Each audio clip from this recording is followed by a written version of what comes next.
Hello folks, welcome to the channel. I hope you are all keeping well. So today I find myself out on Yamaha's Ténéré 700, the 2023 model, courtesy of my local Yamaha dealer, which is Inmotion. So a big shout out to Danny for letting me take this out for a few hours today. So this will be my first ride impressions of the Yamaha Ténéré. So sit back, relax and cue the intro.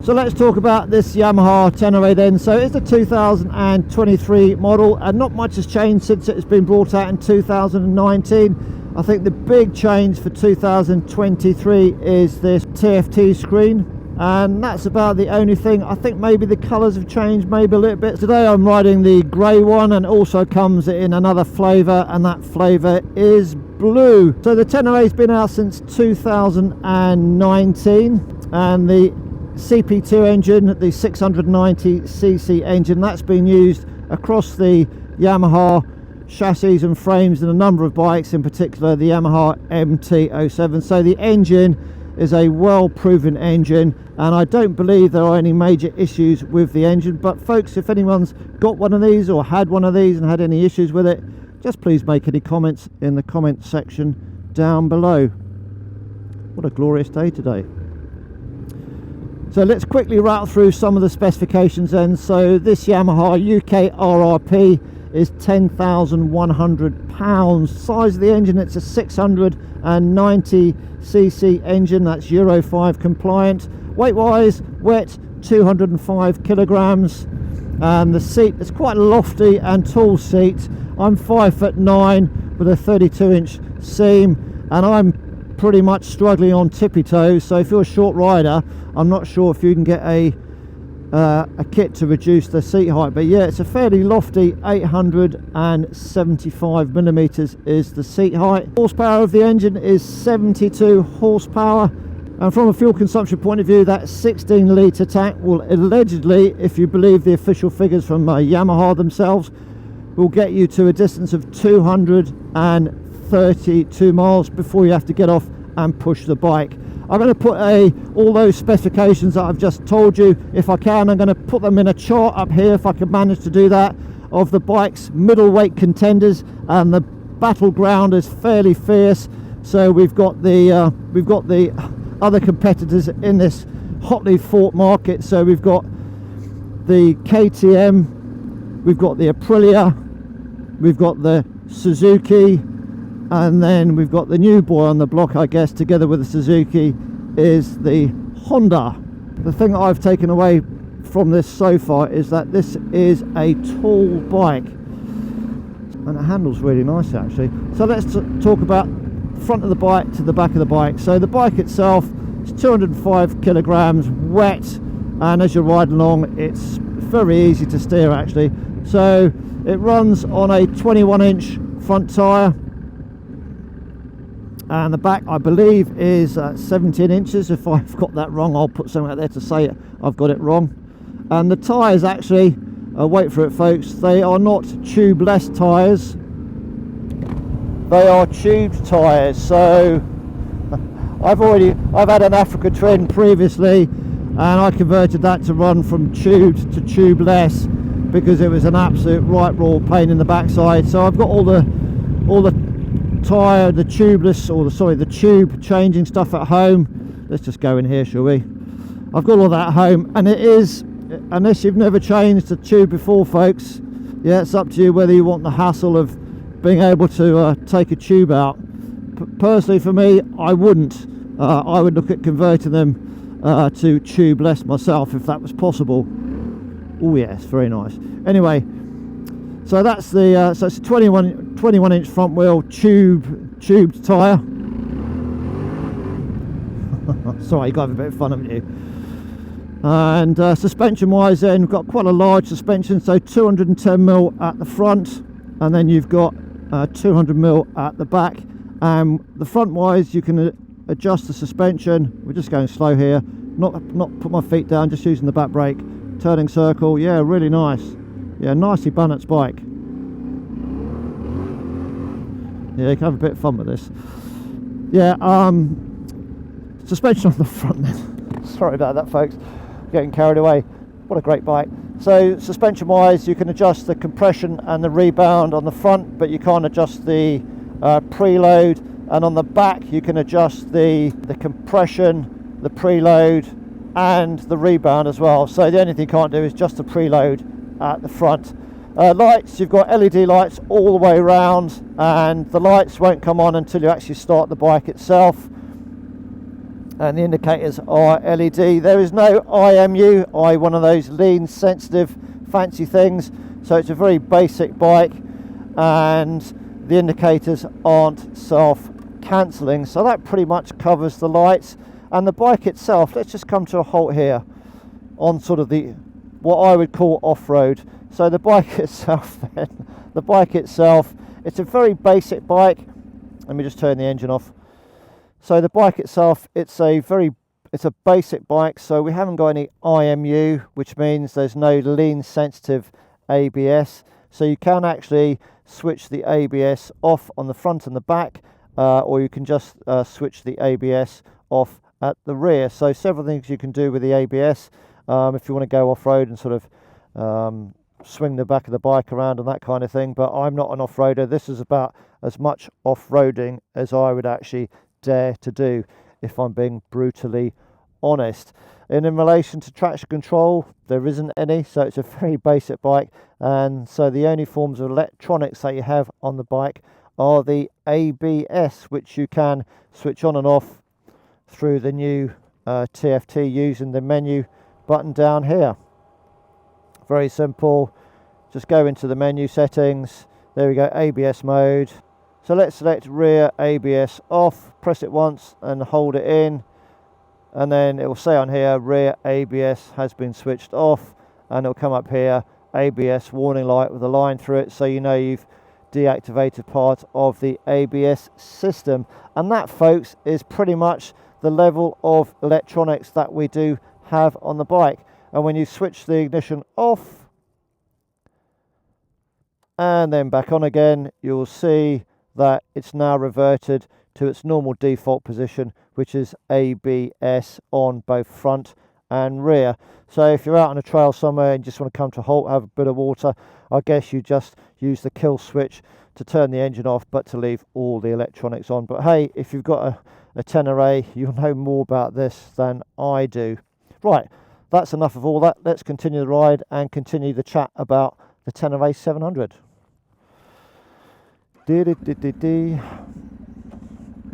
Right, that's it. That is all we're going to get for the off-roading section.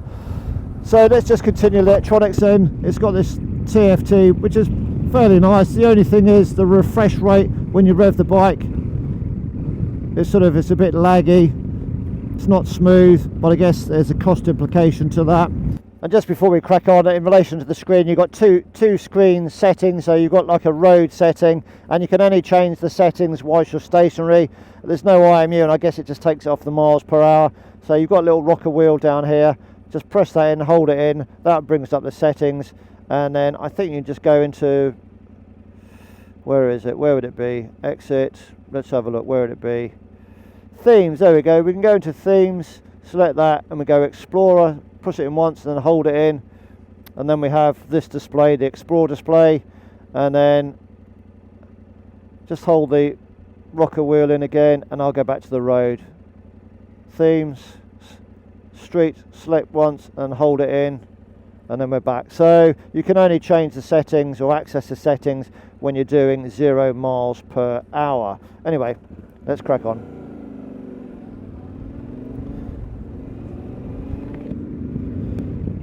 Yeah, so I'm definitely no off-road rider, but if you have deactivated the ABS, either the front and the back together, or you've just deactivated the rear, when you go back onto the road, you don't have to go into the settings. You just press the ABS on button here, and then that will go back to ABS front and rear on as well.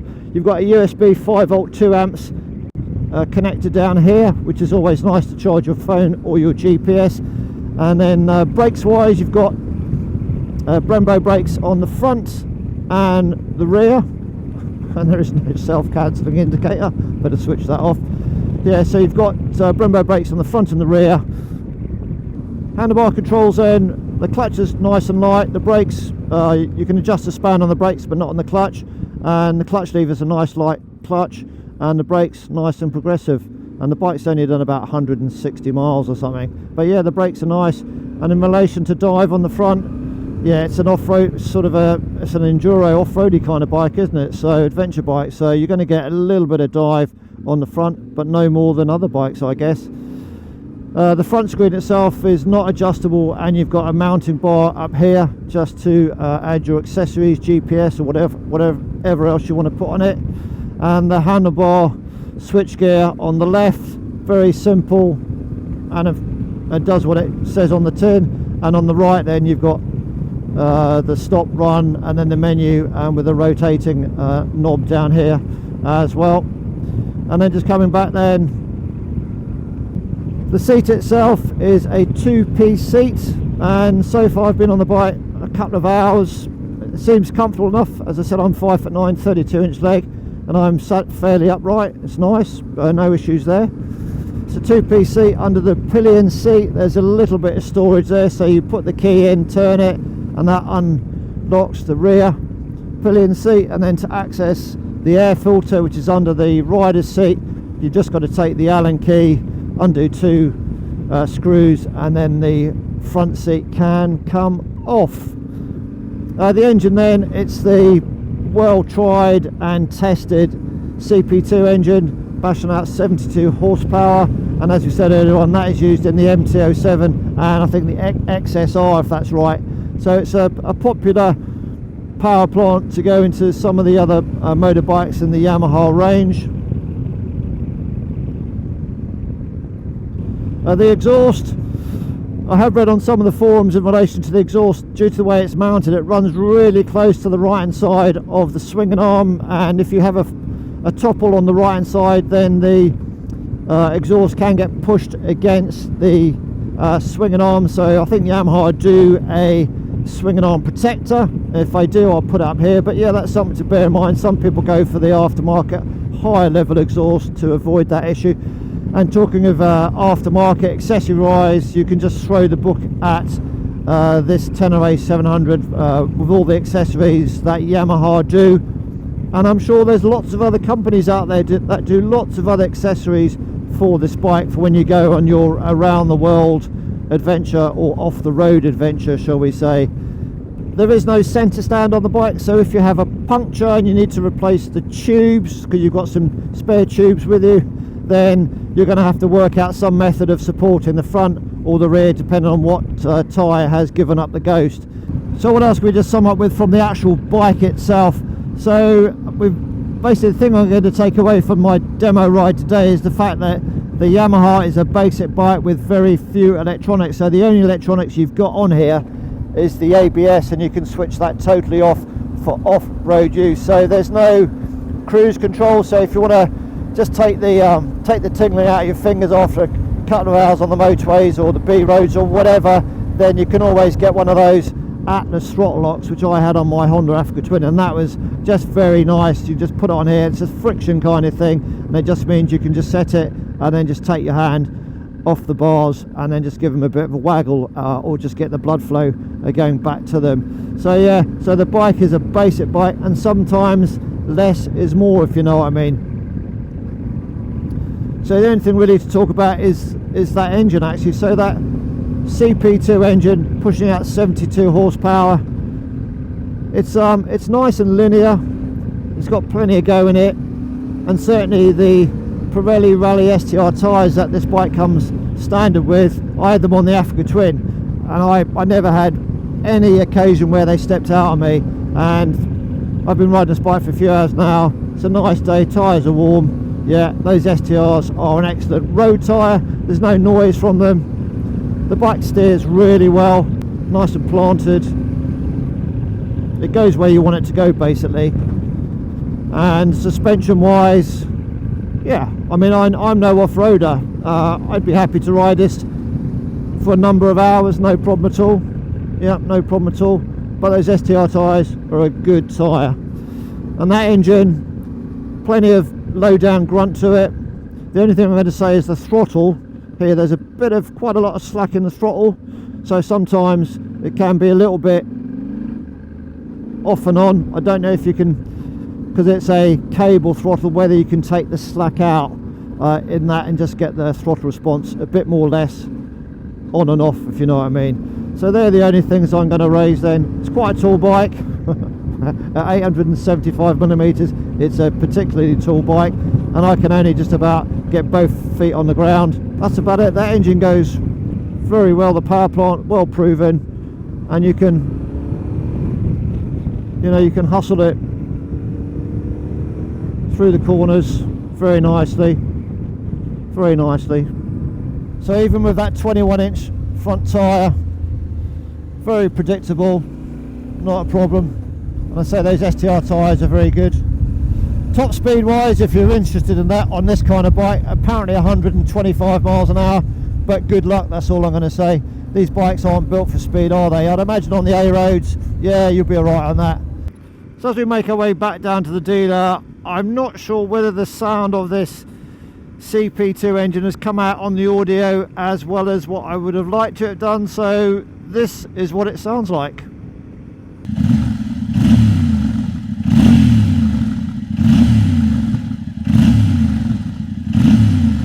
So yes, it sounds pretty good actually, but as ever there will be lots of aftermarket exhaust that you can put on it.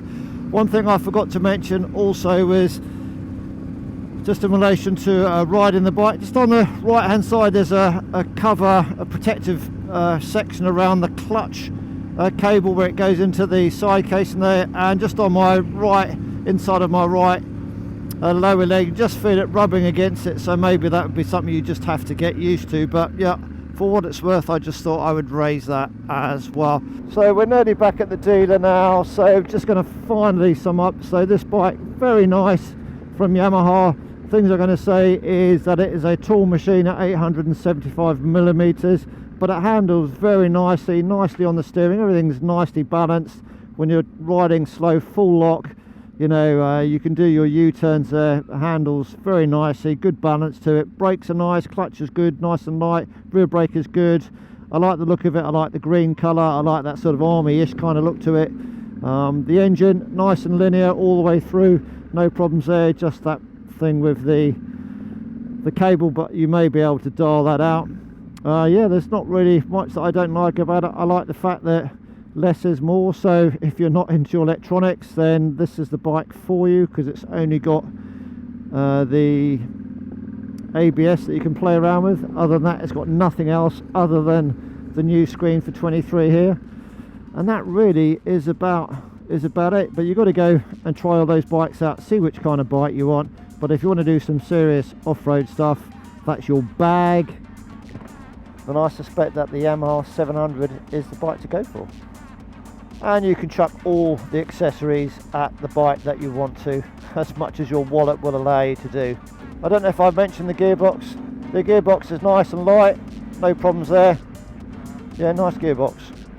And the service intervals are every 6,000 miles. I think the bloke was moaning about the headlights. Oops. So here we are then back at my local Yamaha dealer, Inmotion. And thanks very much for allowing me to take this very nice Yamaha 700 Ténéré out for the day. See you again soon in the next one. Take care. Bye bye. And that has been the Yamaha Ténéré 700. Nice bike.